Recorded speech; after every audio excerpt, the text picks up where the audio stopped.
Assalamualaikum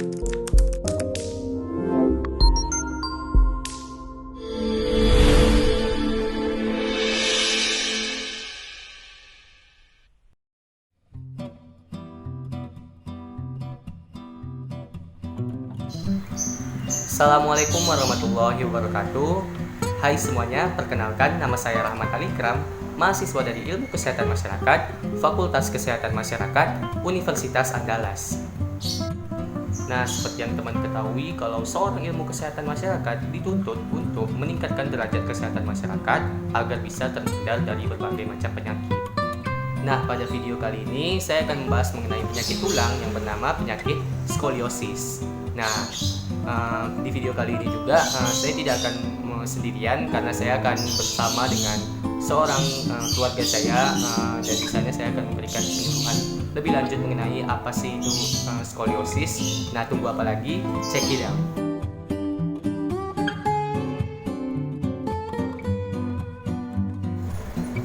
Baiklah, sebelum saya memulai video, saya ingin menyampaikan terima kasih saya kepada Ibu Suci Nasution, SST MKM selaku dosen pengampu pada mata kuliah Biomedik 2 yang saya jalankan sekarang ini. Baiklah, tidak lama lagi saya akan menyampaikan sedikit penyuluhan mengenai penyakit skoliosis ini bersama dengan mama saya sendiri. Adapun outline kita yang akan kita bahas kali ini, kita akan bahas mengenai definisi dari skoliosis, patofisiologi skoliosis, perbedaan tubuh normal dengan penderita skoliosis ini, terus juga ada etiologi dari skoliosis, klasifikasi dari skoliosis ini, gejalanya, cara mengatasi, saran sebagai ahli kesehatan masyarakat, dan hubungan skoliosis ini dengan sistem dari tubuh. Pertama kita akan bahas mengenai definisi dari skoliosis. Skoliosis adalah kelainan tulang belakang yang berupa lengkungan ke samping atau lateral yang jika dilihat dari belakang tubuh itu tulang belakang kita tuh berbentuk C dan atau S gitu mah. Jadi tulang kelainan pada skoliosis ini kerangkanya tuh berupa lekukan yang tidak normal, karena kan pada dasarnya tulang kita tuh normal gini lurus gitu kan. Tapi kalau pada skoliosis ini mereka tuh lekukannya tuh abnormal, yaitu lekukannya kayak berbentuk C dan S pada tulang belakang kita nih, pada di bawah di belakang. Dan pada skoliosis ini terjadi kondisi melengkungnya tulang belakang ini ke samping yang secara tidak normal. Terus kita yang kedua kita akan bahas mengenai patofisiologi dari skoliosis. Patofisiologi skoliosis itu ada 4. Yang pertama adanya ketidakseimbangan kekuatan atau kerja otot pada ligamen. Nah, hal ini bisa disebabkan ketika seorang tuh bekerja itu mereka mungkin memakai kekuatan kuat yang terlalu kuat pada samping dan di sampingnya lagi tidak, sehingga hal ini bisa menyebabkan tulang itu kuat di sampingnya dan yang lainnya lemah, dan hal ini membuat terjadinya ketidakseimbangan kekuatan pada otot, dan hal ini bisa menyebabkan skoliosis ini terjadi. Terus yang kedua adanya bentuk yang tidak simetris dari korpus vertebrata antara samping kiri dan kanan. Nah, hal ini bisa disebabkan karena ketika mungkin karena gen dari tubuh itu sendiri, sehingga menyebabkan memicunya penyakit dari skoliosis ini. Terus yang ketiga ada kelainan pada tubuh yang bersifat idiopatik dan kongenital. Terus yang keempat adalah adanya skiatika yang disebut juga dengan skiatik skoliosis, karena pada penderita skiatika itu mereka mengurangi rasa nyeri mereka, maka penderita mereka tuh berusaha membuat posisi fleksi dan keri dan eksistensi sehingga menyebabkan penyakit di skoliosis itu terjadi. Baik, yang ketiga kita akan bahas mengenai perbedaan dari skoliosis ini pada tubuh normal dan juga pada penderita skoliosis. Nah, seperti yang bisa dilihat dari kawan-kawan sendiri, pada tubuh skoliosis itu jadi berupa lengkungan yang tidak normal pada tulang belakang berbentuk huruf C dan S, sedangkan pada tubuh normal awalnya tulang belakang kita ini berupa lurus gitu kan. Ada skoliosis ini bisa dilihat tadi PBT. Terus yang keempat kita akan bahas mengenai etiologi dari skoliosis atau penyebab dari skoliosis. Penyebabnya ada di sini ada 3 yang akan kami bahas. Penyebabnya yang pertama karena perbedaan panjang tungkai, yang kedua ada spasme otot belakang atau yang dapat terjadi karena adanya cedera pada jaringan lunak tulang belakang itu sendiri. Terus yang ketiga ada kebiasaan postur yang asimetris atau ketika kita mungkin duduknya menumpu pada berat badan pada satu tungkai, atau saat berdiri itu bertumpu pada satu kaki yang mengakibatkan fleksibilitas yang asimetris. Hal ini seperti yang saya jelaskan tadi, ketika kita bekerja mungkin kita terlalu menggunakan satu sisi yang terlalu kuat sehingga satu sisinya melemah. Hal ini bisa menyebabkan ada terkenanya skoliosis ini. Terus etiologi skoliosis ini juga kalau diteliti 80% tuh masih belum diketahui mengenai apa aja penyakitnya, karena atau juga bisa disebut penyakit yang tidak diketahui penyebabnya ini yaitu skoliosis idiopatik. Sedangkan sisanya mungkin kalau dari penelitian itu bisa disebabkan karena kelainan seperti sindrom Marfan, distrofi otot, sindrom Down atau penyakit lainnya. Yang kelima adalah klasifikasi dari skoliosis. Nah, beberapa tipe dari skoliosis itu menurut penyebabnya ada di bawah ini. Yang pertama ada skoliosis idiopatik. Nah, skoliosis idiopatik ini seperti yang saya jelaskan tadi, kalau penyakit ini masih belum diketahui penyebab pastinya, karena 80% dari penyakit ini bisa disebabkan dari skoliosis idiopatik ini. Terus skoliosis degeneratif. Nah, skoliosis degeneratif ini yaitu skoliosis karena kerusakan pada bagian tulang belakang, karena degenerasi dari tulang belakang itu menyebabkan terjadinya skoliosis ini. Terus ada skoliosis kognital. Nah, skoliosis kognital ini adalah skoliosis yang terkena pada bayi, khususnya pada bayi, memang umumnya itu pada bayi, sehingga terjadi pertumbuhan tulang belakang yang tidak normal pada bayi itu yang menyebabkan dari skoliosis ini. Jadi skoliosis ini bisa terjadi sejak dini, yaitu sejak bayi sendiri. Terus ada skoliosis neuromuskular. Nah, skoliosis neuromuskular ini berhubungan sama sistem syaraf atau sistem otak kita sendiri, yang menyebabkan mungkin terjadinya kelainan sistem otak itu, sehingga memicu dari tulang belakang ini menjadi tidak normal dan menyebabkan dari skoliosis itu sendiri. Terus klasifikasi skoliosis itu juga dapat dilihat dari derajat kurvanya, yang kalau rendah itu skoliosis ringan itu dia tuh kurang dari 20 derajat. Terus skoliosis sedang itu kurvanya itu dari 20 derajat sampai 40 derajat atau 50 derajat bentuk tulang kita tuh kalau dilihat dari bentukannya. Terus yang kalau lebih berat itu dari lebih dari 40 atau 50 derajat. Selanjutnya kita akan bahas mengenai gejala dari skoliosis ini.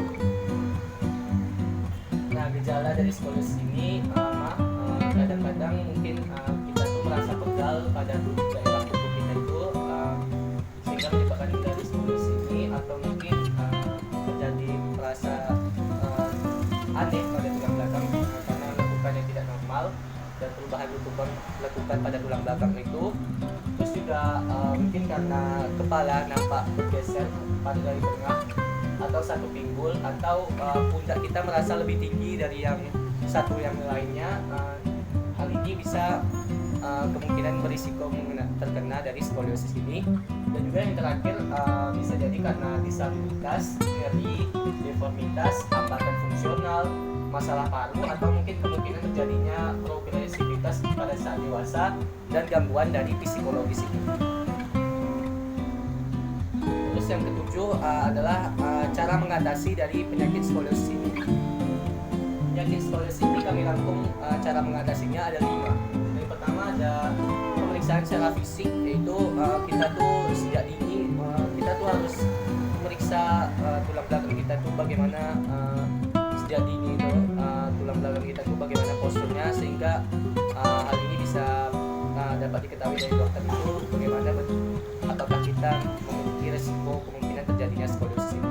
Atau mungkin kalau nggak mau dari secara fisik atau secara secara langsung itu kita bisa menggunakan pemeriksaan secara radiologi. Ini yang kedua cara mengatasinya, yaitu menggunakan teknologi dari radiologi ini sehingga bisa diketahui langsung dari screeningnya bagaimana postur dari tulang belakang itu. Terus ada 3 latihan di sini yang kami rekomendasikan.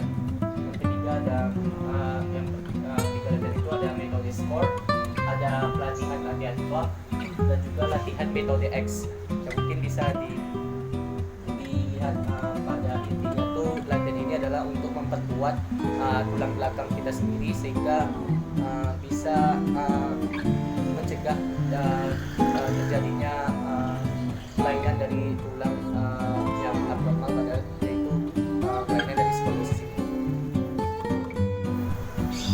Selanjutnya yang ke-8 kita akan bahas mengenai saran sebagai ahli kesehatan masyarakat itu bagaimana sih seorang kesehatan masyarakat itu menanggapi dari penyakit skoliosis ini.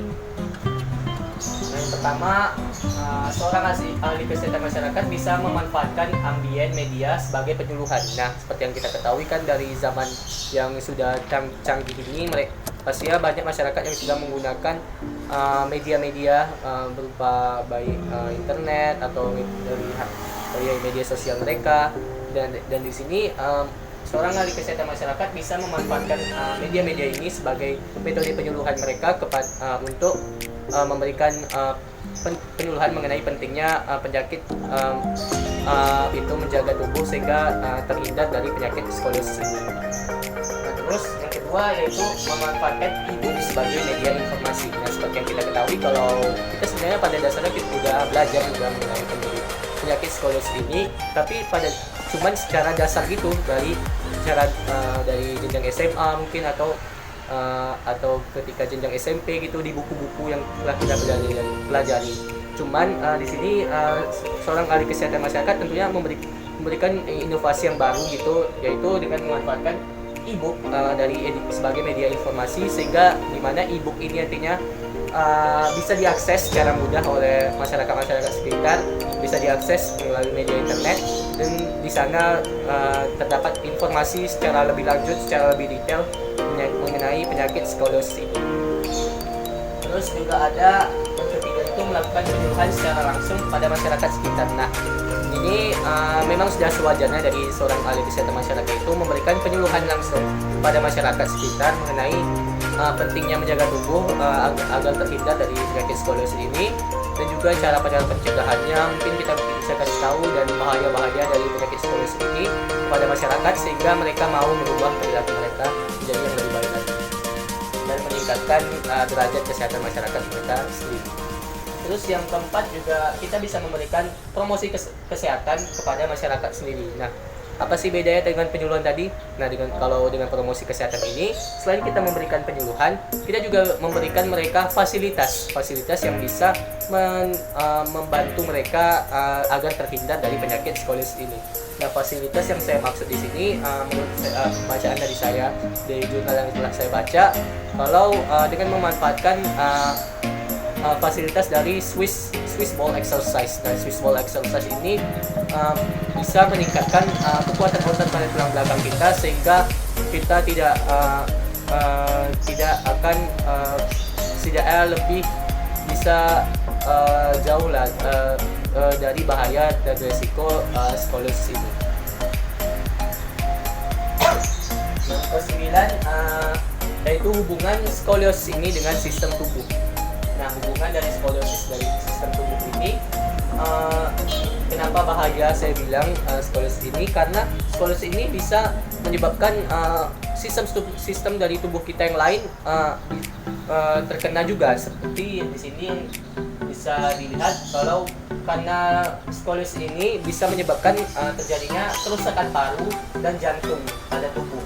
Karena skoliosis tadi yang tulang membengkok tadi pada tubuh itu sehingga bisa menekan paru-paru dan jantung, di mana paru-paru nanti itu jika ditekan pada skoliosis ini tadi ya akan menyebabkan kita sukar bernafas dan juga cepat lelah, dan juga jantung ketika ditekan oleh tulang tadi dari tulang skoliosis ini karenanya bengkok tadi bisa menyebabkan jantung kita itu mengalami kesulitan saat memompa darah. Hal ini bisa menyebabkan penyakit-penyakit lainnya dapat. Itulah mengapa bahayanya dari skoliosis ini. Terus yang kedua juga karena sakit skoliosis ini semua penderita baik yang dewasa atau kanak-kanak mereka mengalami berisiko tinggi mengalami masalah penyakit yang dimana masalah penyakit juga mungkin karena kepala nampak bergeser pada tengah atau satu pinggul atau pundak kita merasa lebih tinggi dari yang satu yang lainnya. Hal ini bisa kemungkinan berisiko terkena dari skoliosis ini. Dan juga yang terakhir bisa jadi karena disabilitas, nyeri, deformitas, hambatan fungsional, masalah paru atau mungkin kemungkinan terjadinya progresivitas pada saat dewasa dan gangguan dari psikologis ini. Terus yang ketujuh adalah cara mengatasi dari penyakit skoliosis ini. Penyakit skoliosis ini kami rangkum cara mengatasinya ada 5. Yang pertama ada pemeriksaan secara fisik, yaitu kita tuh sejak dini kita tuh harus memeriksa tulang belakang kita tuh bagaimana sejak dini itu tulang belakang kita tuh bagaimana posturnya sehingga hal ini bisa dapat diketahui dari dokter itu bagaimana apakah kita memiliki resiko kemungkinan terjadinya skoliosis ini. Atau mungkin kalau nggak mau dari secara fisik atau secara langsung itu kita bisa menggunakan pemeriksaan secara radiologi. Ini yang kedua cara mengatasinya, yaitu menggunakan teknologi dari radiologi ini sehingga bisa diketahui langsung dari screeningnya bagaimana postur dari tulang belakang kita. Terus ada 3 latihan di sini yang kami rekomendasikan. Yang ketiga ada yang 3 latihan itu ada metode sport, ada latihan block, dan juga latihan metode X. Mungkin bisa dilihat pada intinya tuh latihan ini adalah untuk memperkuat tulang belakang kita sendiri sehingga bisa mencegah terjadinya kelainan dari tulang yang abnormal pada yaitu kelainan dari skoliosis ini. Ini yang saya singgung adalah penyakit dari sendi. Nah, penyakit sendi ini jika tidak dirawat maka mereka akan mengalami banyak masalah lagi, apalagi pada penderita yang berumur 50 tahunan atau dapat kita sebut sebagai lansia. Dapat melihat dari foto-foto ini mengalami kerusakan dari paru-paru, jantung, dan juga penyakit skoliosis. Baiklah, terima kasih saya ucapkan kepada mama saya, kepada Ibu Suci, dan juga kepada rekan saya sendiri yaitu Farhan Fadil sebagai rekan saya dalam membuat PBT dan skoliosis ini. Mohon maaf apabila terdapat kesalahan. Saya akhiri, wabillahi taufiq wal hidayah. Wassalamualaikum warahmatullahi wabarakatuh.